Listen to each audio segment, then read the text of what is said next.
The title that I put there is not quite the question that was asked. I'm going to read the question now. Good morning, everybody.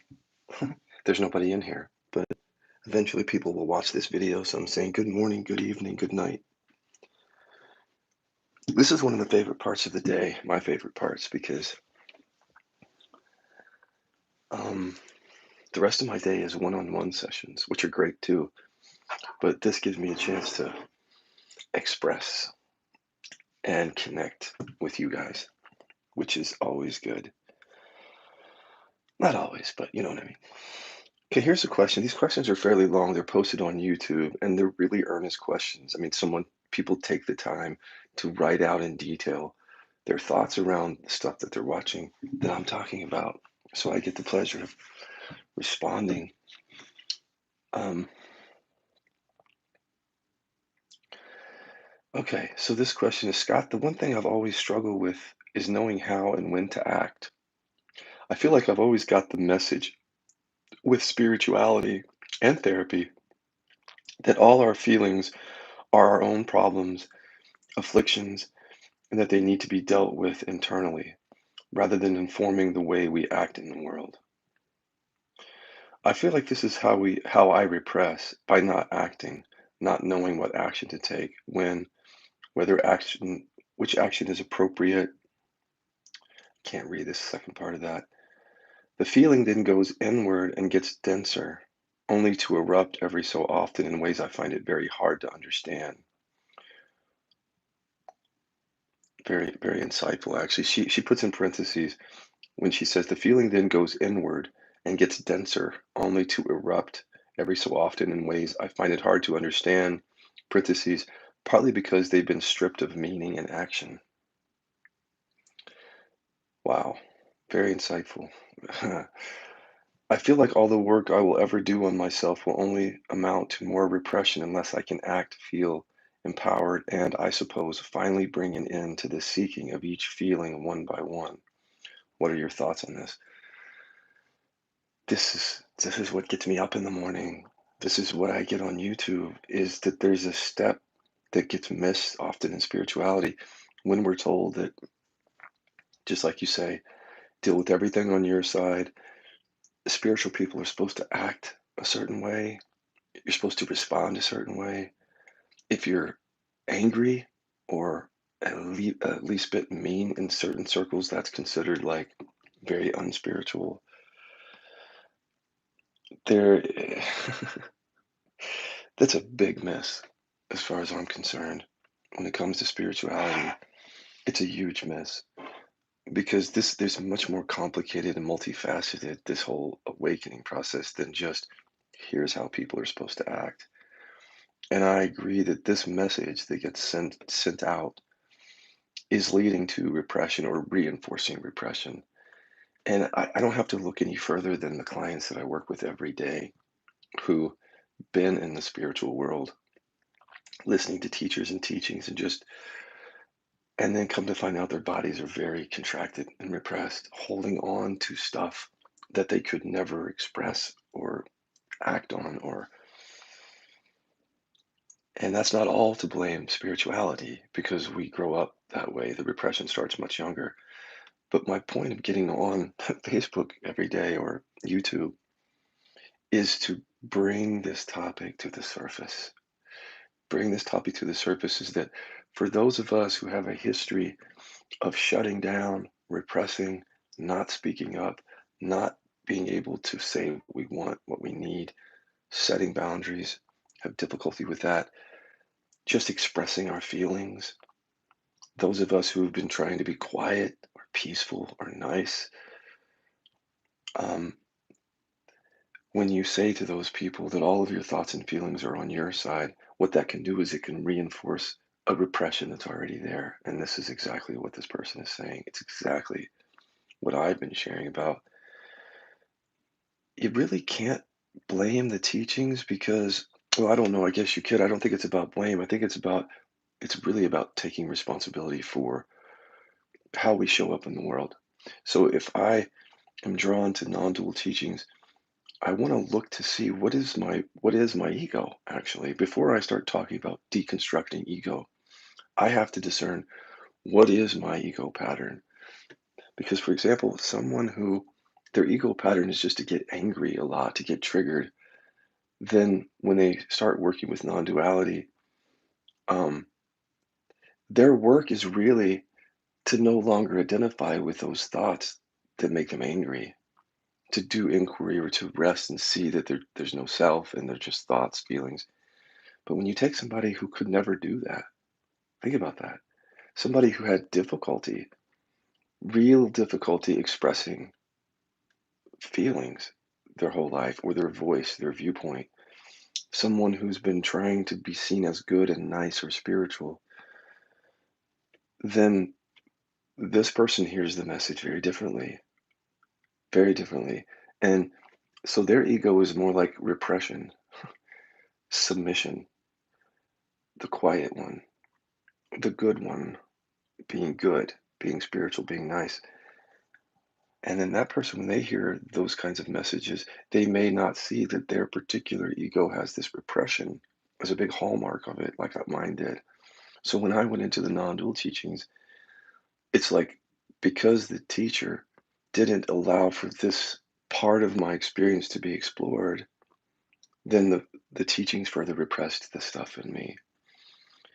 And then it repressed it so much, it's like I don't have anger.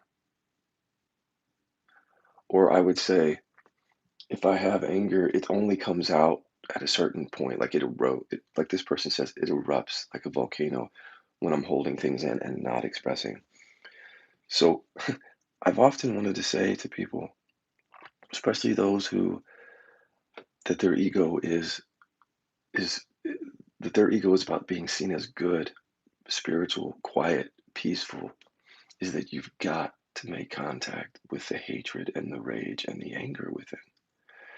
You don't have to, but I'm living example of when you don't when you further repress that with spiritual practices, mine turn into a god awful chronic pain. And that's science, guys. Science is telling us that repression leads to this kind of stuff and illness, mental illness, physical illness. So now I think this is why we have to talk about this, isn't it? Because before, there was talk of this stuff in spirituality going way back. I assume people have talked about um, how emotional dysregulation can lead to, or spiritual issue can lead to manifestation of a physical disease or chronic pain. Like that information has been in spiritual traditions, not all of them, for a long time, but never have we seen science mirror those insights, literally mirroring them for the last 10 years, telling us essentially that many of our physical diseases and mental health issues, including addiction, including chronic pain, repression is a major contributing factor.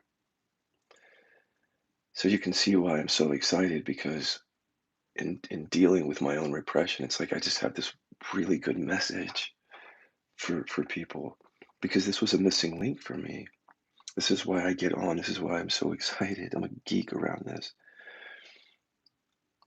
It's almost like being a part of some system or some computer and you just find a glitch and you recognize that this glitch is the reason that things haven't unfolded a certain way. It's just this certain thing in the program. And in non duality and spirituality, to me, that thing, well, one of the things is sometimes trauma, like not being trauma informed. But if you go deeper, one glitch in many of these programs is that they make no room for repression. So many teachings treat kind of all egos alike in the sense there's an assumption that the issue is that you're triggered and you're angry and you're upset and you just need to see that that's not you. But many of us are quiet sufferers. We're peaceful aggressors and we don't even recognize it. We have, like people have fooled themselves into believing that they are good people, that they are spiritual people. There's nothing wrong with those labels except for when they actually become your personality structure, literally your ego. In order to be those things, you really have to repress these negative, so called negative emotions and thoughts. what to do, right? But let me just finish this question. I got a little excited there because it's just exciting for someone else who has been repressing to see the glitch in the computer, to see the issue and say, no, I'm not going to continue to follow any path or do any work that doesn't honor this part of my conditioning, this repression, that doesn't work with it directly. This person said something very interesting, which is the feeling, if I don't express it or act in the world on the feeling, which that's not what I'm saying. I'm not saying go act on every feeling. That's not what I'm saying. What I'm saying is that many of these feelings are buried. We bury them. So at the very least, let's not bury the emotion. You don't have to act on it. Sometimes you do. Sometimes we will. But to at least bring it out into awareness to and not, as she says, sort of tuck it down anymore. So we have these great tools that help us not do that anymore. But you can see the damage that she's talking about because if you strip away an emotion of meaning, listen to this insight she had. If you strip away, like we do in non duality, a big emotion starts to come up, but you strip away its meaning. If that emotion sort of needs to be processed, by stripping away the meaning, if there's not a full allowing of it in some way, or if it gets tucked back down, you've stripped away the story on it, and so it just gets stored, she says. And I don't know if that's actually accurate, but it seems very insightful that when you strip away these labels, that this energy just stays there. And but what she's saying is that it doesn't inform the way she moves in the world. If I strip away the meaning, now let's talk about that.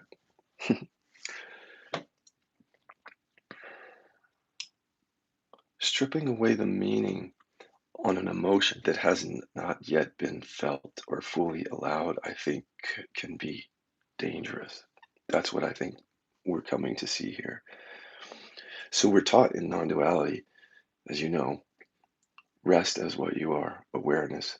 When something arises, it depends on your tradition or your path. So some paths will say, just come back to awareness. Like literally, some traditions say that. Some very neo Advaita teachings say that. So, in other words, when you see phenomena, just re establish the recognition of awareness right then and keep coming back to that, keep coming back to that. It's not a bad practice, except that when it becomes a way of repressing these things. So, the way that I've always taught this or shown people how to do this is to allow things to be as they are. Don't get into a habit of just always coming back to recognize awareness because something may be coming through that isn't acknowledged yet. Something from the past may be wanting to come through, but if you stamp it out in favor of coming back to awareness, then that doesn't get expressed or even felt. And that's the kind of thing that science is saying is turning into disease or contributing to disease and mental health. That right there. So that's a wake up call for us to have a practice here in these teachings that is not repressing, that does not reinforce repression. So the way I've been saying it to people is see some traditions and teachings talk about that whenever something arises, recognize that you're the awareness. And some will say, like more Vipassana style, will say, notice those. Or Dzogchen, notice and allow. Dzogchen is a beautiful practice of allowing all phenomena to be as it is. And I think that's not the kind of thing that leads to repression as much. Letting everything be as it is.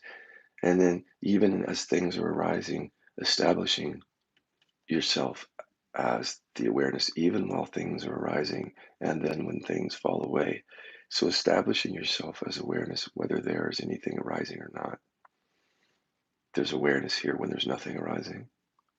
There's awareness here when thoughts are arising, feelings, sensations.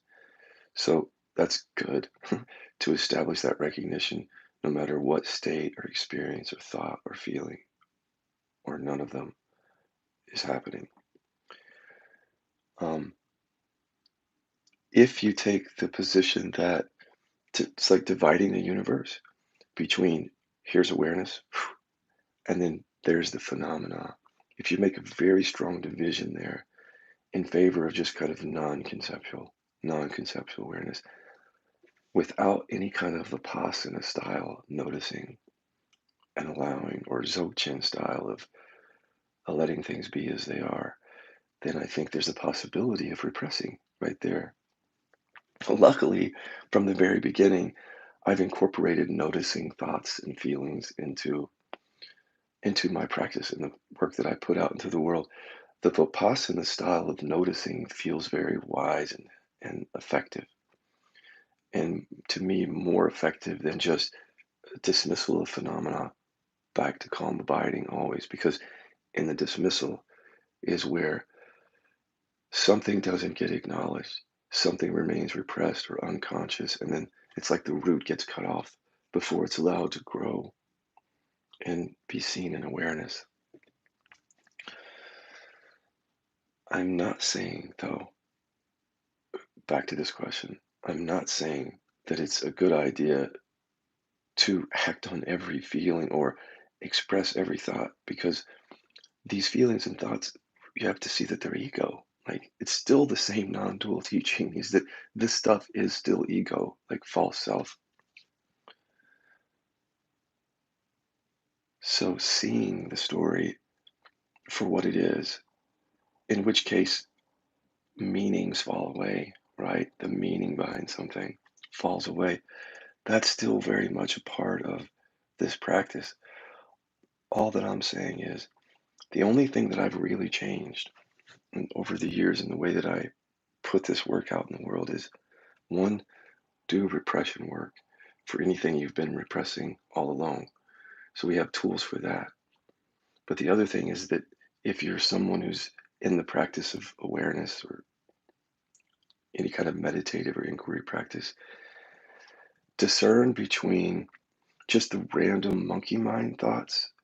So, like going throughout the day and just random thoughts that keep the mind busy, learning how to notice those, and then just coming back to awareness. Just like, as I've said, it's a great practice for a lot of monkey mind thoughts. But if you start to trust your body as you're resting as awareness, like feeling down in it, trust it completely. Because when you feel a contraction or an emotion, especially a big one that wants to come up, by cutting that short and returning to awareness, you may push that back down or keep that back down. And that is a big issue, because if you stuff it back down, then that's where it gets held in the body. And then that's where science says it starts to do all of its work, uh, physical health issues, mental health issues. What's great about an inquiry session is that everything is fully allowed. The way that we're doing this work now is during an inquiry session, it would be like using inquiries that pull up very painful suffering, but then all we're doing is witnessing right through it, right? So it's not about an inquiry session. You won't see me say, okay, is there a thought? Just come back to awareness. Dismiss the thought. What I'm trying to do is to help people say, just look at that and allow that as it is. Because in allowing that as it is, the feeling that's connected to it can come to the surface. And then as the thought falls away, if it does first, the feeling is fully allowed, and then there's no repression. It's fully allowed. And then when it falls away, there's still the same awareness recognition. You didn't have to go straight back to awareness, dismiss the thought back to awareness. A thought that has some Velcro to it, allow it fully, or those thoughts, allow it to come to rest on its own. Like, don't even interfere with the natural cycle of these thoughts, just witnessing and allowing. And then it falls away. Rest. Much less chance of repressing that way. You can just hear the way I just instructed those two different things. Can you see that one could easily lead to repression and the other one is like an antidote to it? Rest and let everything be as it is. That's just in terms of spiritual practice, but this person is acting, um, they're asking something else. She says, I feel like all the work I will ever do on myself will only amount to more repression unless I can act, feel empowered, and I suppose finally bring an end to the seeking of each feeling one by one.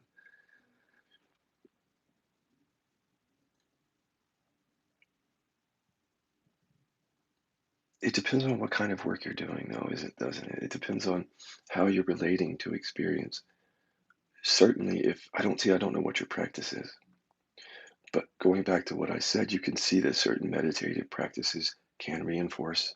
So that could be the case. If you're in a meditative practice that just says, there's phenomena, return, calm abidance, open, boundless awareness. If that's your practice or something like it, I can see why you would say you feel like all the work will ever just lead to repression. Because that kind of practice is the kind of practice where I see people in sessions with a lot of repression, contracted bodies.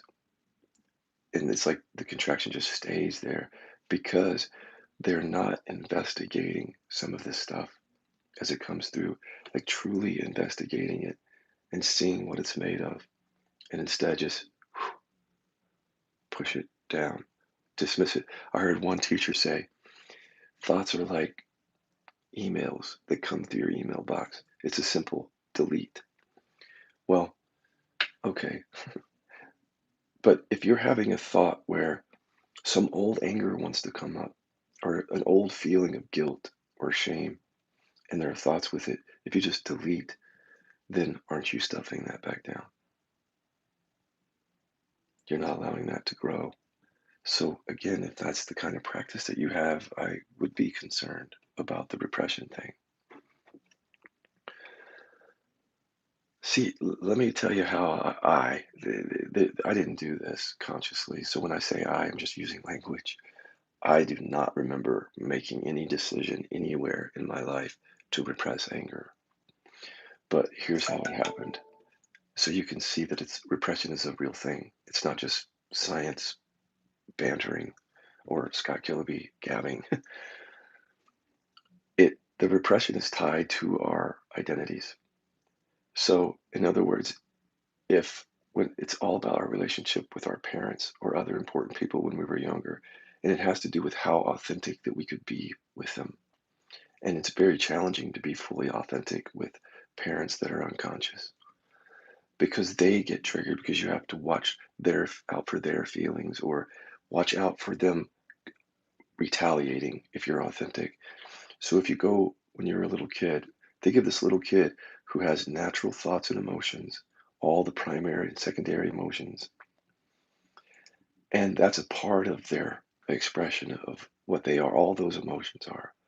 But yet, if certain emotions weren't allowed because of the power dynamic. So if dad was an angry dad or mom was judgmental or cold, certain things are not allowed in that relationship. And when you're a kid, you don't even know it. You just think that this is reality. You don't see that you don't see really your ego being formed in front of your eyes as a result of your lack of being able to be authentic with the people that are raising you. And so an ego gets formed out of that. And the ego could be anything like, I'm not good enough. I'm a victim, whatever. But in order to believe those things, we literally have to repress certain emotions. For example, if the story gets formed that I'm not good enough, that's something that you're experiencing from your parents, for example, and maybe even pressure to be good enough. But were you allowed to get angry over that? When dad was encouraging you to go to this college or to do this and not that, and to try to get you to be better, did that anger you at all? Did you just go along with it? You see, like how much was anger really allowed? How much was just being authentic and saying, Mom and Dad, I'm afraid, or I feel ashamed, or I'm embarrassed, or I feel guilty? Like, how many households do you know of where all that was perfectly welcomed, that you could just be authentic completely as a child? My experience is that most of us couldn't be, and that we had to repress one or more very natural emotions. Um, and sometimes it's just like sadness. I mean, it could be anything, because maybe sadness is seen as weakness in the family, or maybe you've got a mother who was very cold and non-emotional, so you learn that in order to get her love, you have to repress your own love and affection. You can see then that our egos, our personality structures get formed in that, and that because those identities are not who we are, we literally have to repress things that are naturally appearing in what we are. We have to push those down in order to get the love, the attention, to stay safe, to survive. And then we grow up not even knowing that in order to become the ego that we've become, we had to push certain things down. And this is what this person is talking about: history of repression, and then coming to spiritual teachings and further repressing. The step that got missed for me in that was, before I'm, if I can't even feel something because it's repressed, or if I feel it, if I can't speak it, I can't open my mouth, share how I'm actually feeling, then if I come to a non dual teaching that says, well, all of that is just ego anyway, okay, yes, it is, but there's a step that's missing here. Is it, this is not the kind of ego that gets overtly pissed off at everybody back then. That was not my ego. My ego was the quiet, peaceful ego that repressed anything that didn't match the quiet, peaceful thing. And that started in childhood. So I heard this message that the answer in non duality again is to see that all thoughts and feelings, sensations are ego, which is true. But the missing step was is that some are not acknowledged, some are repressed, some are pushed down. And on top of that, we often don't even know. It's amazing now to have come out of repression on anger and then to work with people, and they'll say the same thing. Like, where's my anger? And I'm like, it's there, but it's repressed. If I were, the good thing is I've always said, like, go live life, enjoy life, rest, inquire, enjoy life. The point being is that you sometimes have to go out into the world and act and feel and express in order to have that step acknowledged in your experience. If you're just going from the quiet, peaceful, non-conflicted or conflicting ego, you go right into non-duality, you might miss something there, which is that your ego structure is that. Your ego structure actually looks like enlightenment, or it can, to other people. See, if you're good, if you're peaceful, if you're spiritual, other people might not see what's going on underneath. Maybe you even don't. And so you might even get rewarded for that. Oh, he's quiet. He's, you could tell how spiritual he is. I hear this all the time. I hear people say, like, oh, he doesn't really say anything. He's just, it's like he's okay with not even about me, but people that they know. This guy, my grandpa, he must have come into the world enlightened, because it's like no matter what you said to him, it was okay. I'm like, well, could it be that he was just repressing?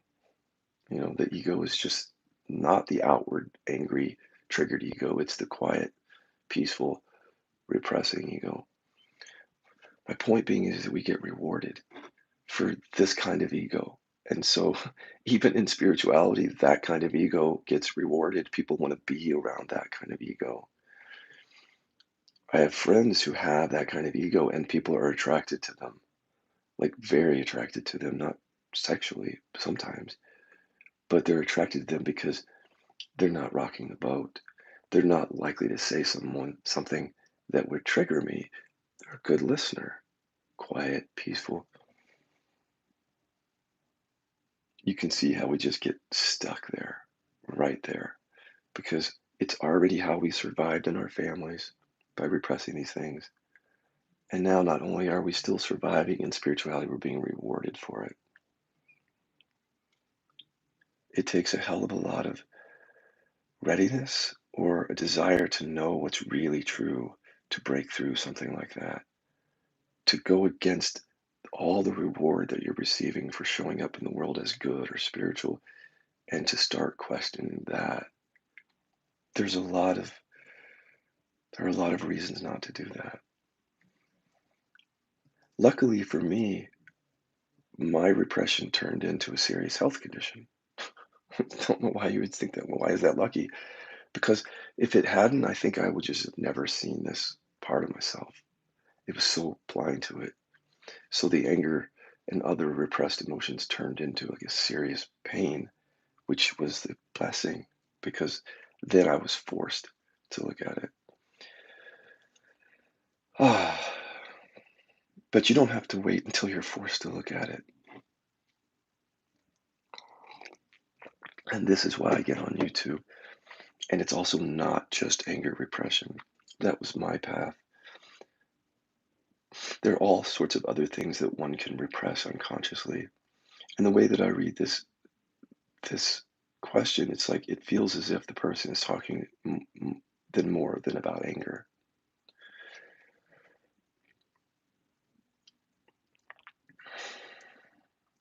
Wow. In some ways, spirituality, non-duality can be the perfect hiding place for repression, can't it?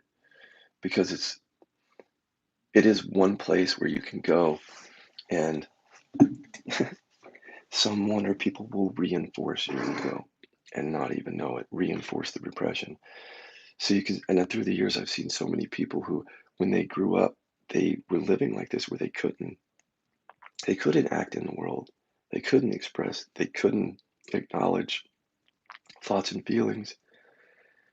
And then they were so drawn to non-duality. And I couldn't see it back then because I was drawn for the same reasons, because it becomes a hiding place. Because you get rewarded, and because awakening often looks like your ego, you can just hide here. And the issue with hiding is that what will it be that will bring you out of hiding? For me, it was chronic pain. Will it take cancer? Will it take an illness? Will it take a chronic pain for you, or a really strong body contraction? What will it be to knock you out of your comfort zone there?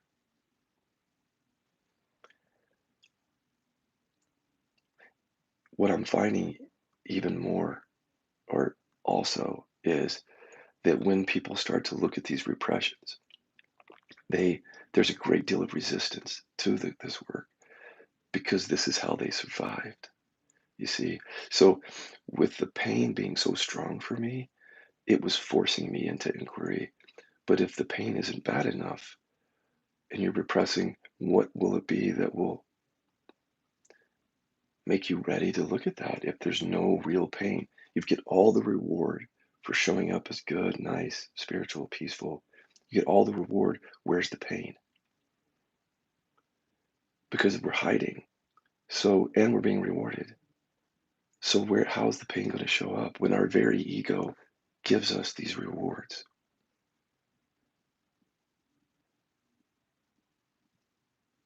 But this person seems to be catching on, you know, and this is beautiful to watch.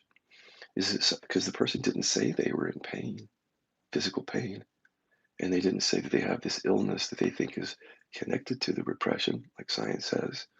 They're just saying there's something that doesn't feel authentic about this. And I agree, it's not. It's not authentic to tell someone whose ego is already repressed to not express or act on that. People have said to me, just with regard to the anger repression, and usually they'll say this before they go into their own anger repression deeply, but they'll say things like, "Well, I don't think it's appropriate to put your anger on other people." or to share this with other people, whatever this is, this repressed feeling. But that is what a repressed ego would say, isn't it? That's what it would say. It would say that. And so that's why I encourage people to do the actual work. Go through these inquiries and see what it's like to lift the repression and then see if you feel the same way. Because sometimes we do have to get angry. Sometimes we do have to express outrage, guilt, shame, something, something that we have not acknowledged within ourselves. Sometimes we have to take that step. And so there were times when I, for example, had to put the anger on my husband because everything in my conditioning told me not to. Like everything in my conditioning was telling me what this person says, which this is something on my side. Deal with it.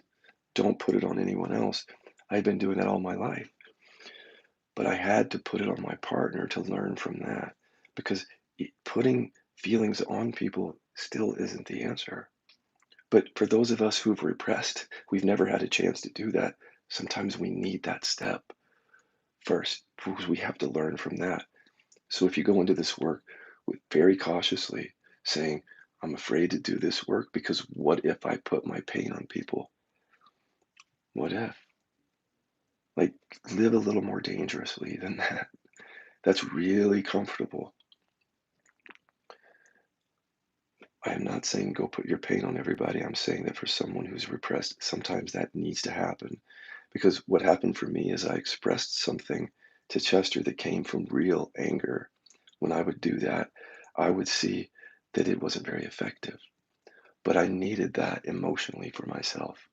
I needed to be able to have the experience of putting anger when it's coming up, not 3 days later, 3 weeks later, and not in a letter or an email, but literally bring it up to recognize that it's not an effective way. If you've never put your anger on people, if you've repressed, I mean, we all do that at certain points, but if your pattern is not to be angry, to show anger, for example, then you may not have that experience of what it's like to actually express that. What I learned is it's not effective, but I had to learn it by, as this person says, acting on that.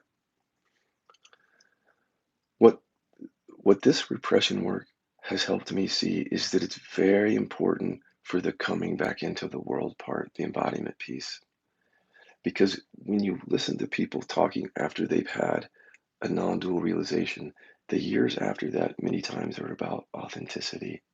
They'll talk to you, they'll say it, that my path is more about just being authentic.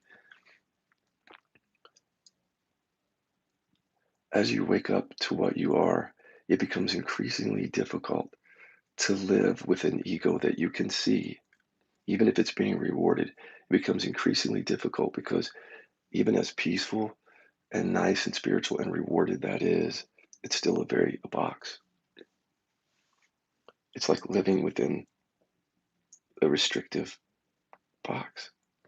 So being authentic would be to break out of that. More repression would be more of the box. Expressing and being able to acknowledge and feel and act would be taking you outside the box. But then once you begin to act and feel on it, you'll find that that's not the answer to all the world's problems. Think about it. If that were the answer, then social media would have brought about a massive revolution in consciousness in the sense that people would be waking up everywhere if the only step was just to express your pain to people. There has to be more than that.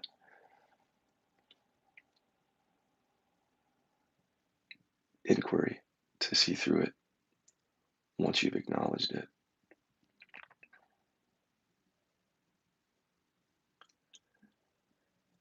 My whole thing is I wonder how many people are listening to a conversation like that, like this, who have been in the business of repressing, who may not even be making the connections here.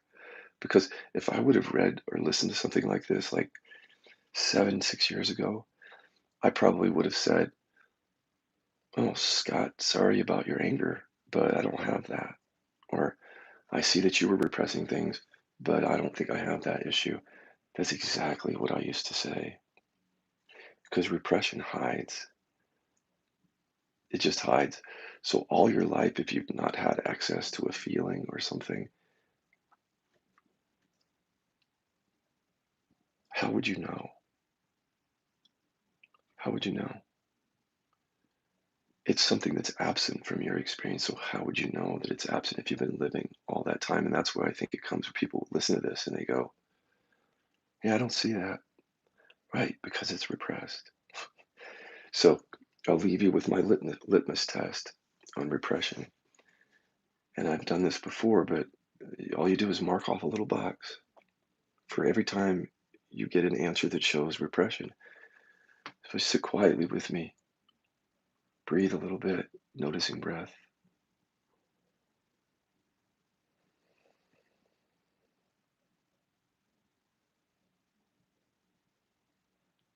and the noticing breath is just to calm the mind and to sort of anchor into what's already aware here, being that which is already aware. So as you're resting as awareness, pull up the major people in your life, mom, dad, any other important figures, authority figures from your childhood, any bullies or any people, friends, coworkers that trigger you, or that are important in your life, current spouse, past partners. That's a panorama of people. So if you're repressing, it's going to show up right here in your relationships. But it's very hard to see because it's repressed. So this test will help. You want to focus on mom and dad, but really scan everyone. Feel into your body, your inner body, before you start. If there's some area where you're holding on to energy, or there's a contraction or a physical pain, I would be feeling into that because that's where these repressions often hide. So don't do a disembodied awareness. Feel into the body, that's where it's stored. Feel into the area, look at all the people, and just say, I can feel and express anger freely to all of them. And then sit for the answer. Let me just tell you, if it's a yes, it's a clear yes. It just comes right up, of course, because that's how I feel now. Yes, I can. But for a long time, it wasn't like that. It's like nothing would come up, just be quiet, or maybe the body would produce a sensation. But I learned how to tune into the mind there on that inquiry. So saying it again, I can feel and express anger directly to them by listening to the mind and the body. If you get a no of any kind, mark that off. There's some amount of anger repression that's going on for you. Now go through fear, same thing. I could feel and show fear to all of them. I could be vulnerable in that way. No, there's a repression. Mark that off. Fear repression. Check. I can feel and express my guilt or shame for what's happened or what's in the past. I can express all that to all of them. I can let everybody know, here's what I feel ashamed about. I can feel that and express it. Here's what I feel guilty about. I can feel it and I can express it. No, mark off. Repression of shame and guilt. Unacknowledged, unexpressed. I can feel and express sadness or despair, grief to all of them. If it comes up, I can show it. I can express it. I don't have to overexpress, but I can just naturally express it. Mm, no, or yes. I'm just saying when you get a repression, a check, write that down. Sadness, despair, grief. We'll come back to that. Now go through the quote unquote positive things like putting them all up there. I can feel and express joy to all of them. I can just be joyful. No. And you might even be surprised at that. But that's what I mean. How you grew up taught you about this. And you didn't even really know it. You may not have known that, no, I can't express joy, that you're repressing it. Just mark it off. I can feel and express love and affection to all of them. No, they'll judge me. They won't be open to it. Whatever else. Check. Then there's the about gender and sexuality. For some people, it's an issue. So I can feel and express my true sexual orientation or sexuality to people. Like if I happen to be bisexual, how many of you are out there in the closet right now? Because Kinsey reports said that most people are on the spectrum, that really there isn't a very strict binary gay and straight. So we have a whole population in the world repressing natural desires for people of the same sex. Even if it's just a small desire, it's repressed, unacknowledged. So I can feel and express my true sexual orientation. No, mark that off because that matters. Science actually did a study on that. People in the closet, especially those transitioning from one gender to the other with sometimes sexual orientation, more chronic pain, repression, chronic pain. Gender, being gay, you might say, well, I can see why Scott would not want to repress the feminine in me because that's what I was doing, repressing this part of myself, pushed it down. But as I've worked with many heterosexual people, because gender and sexual orientation are different.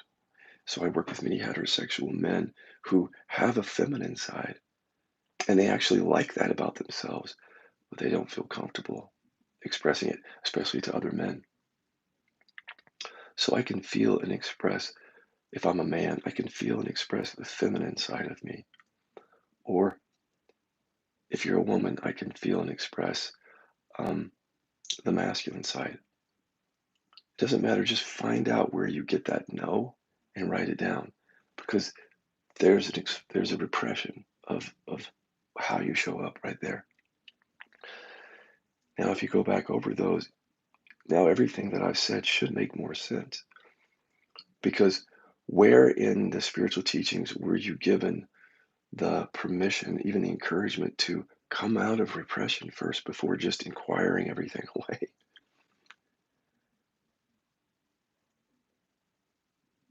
It feels good to acknowledge that there's repression at first. You don't have to make it into an identity like I'm repressing, but just to acknowledge this because it might explain a lot of things in your life. It might explain where you don't feel completely fulfilled in relationship, for example. It might explain why you have chronic pain. It might explain why you stay quiet even when you want to say something. It might explain why you have a stomach that's contracted and has been for decades. When we repress all this stuff, it has to go somewhere, has to show up in some certain way. So every day I think, well, surely I'm not going to answer a question about repression, but you guys keep bringing it up, so it must be a topic that you're interested in. Keep it coming. Let's go deeper on it. I'll be right back on YouTube with a different topic.